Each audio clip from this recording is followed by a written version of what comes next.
Hello guys, I am a content king. তো সবাই তো জানো আমার অ্যাটিটিউড নাই। সো একটা কথা, মানে আমরা হেলিপ্যাডে ব্যাটেল রাখছি।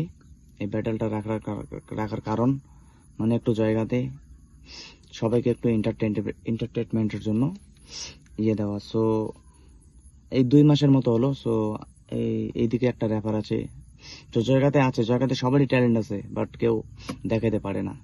সো জাহাঙ্গীরদা অনেক সাপোর্ট করতেছে আমাদেরকে। সো এটার জন্য ওই দিন 2 জন আসলো এখানে, বলে কি আমরা আসবো ঠিক টাইম মতো, ব্যাটেল মতো। তারপরে ফোন করি, করি, ওদের আতা পাতা কিছুই নাই। তো ঠিক আছে, কোনো ব্যাপার না। সো এই যে আর একজন র্যাপার আছে, এই যে রাহুল দর্জি, তোমরা চিনো মনে সবাই, ওই যে জংখা বলে। সো ওর সাথে আমার কথা হয়েছিল কি এখানে একটা ব্যাটেল হবে ভাই, এই ব্যাটেলটার জন্য মানে তোকে একটু ভুটানে সবাই চিনে, আর কান্ডা ভাইকেও একটু ইন্ডিয়াতে সবাই চিনে। সো তোরা যদি র্যাপ করিস, তো এটাতে মানে একটা মানে ভিউজ আসতে পারে। সো এটার জন্য তো রাহুল ভাই ওই দিন এসে বলছে ঠিক আছে। ভয় খাইছে। হ্যাঁ, একটু ও বলতেছে হ্যাঁ ঠিক আছে আমি আসবো, হ্যান ত্যান টিয়ে। সো আজকে রোববার, হ্যাঁ, আর ওর নামে আমি র্যাপ, এই যে দেখো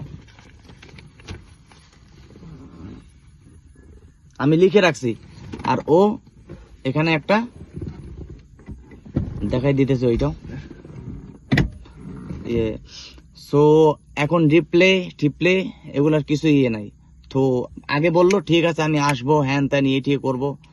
তো কোনো ব্যাপার না, না যদি ট্যালেন্ট থাকে না তো ফ্রি স্টাইলে লাগে।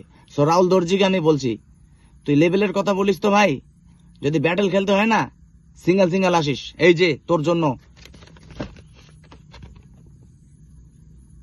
এই যে দেখছিস ভাই এইটাই কা, ওই 1-2টা র্যাপ আনলে না হয় না কা।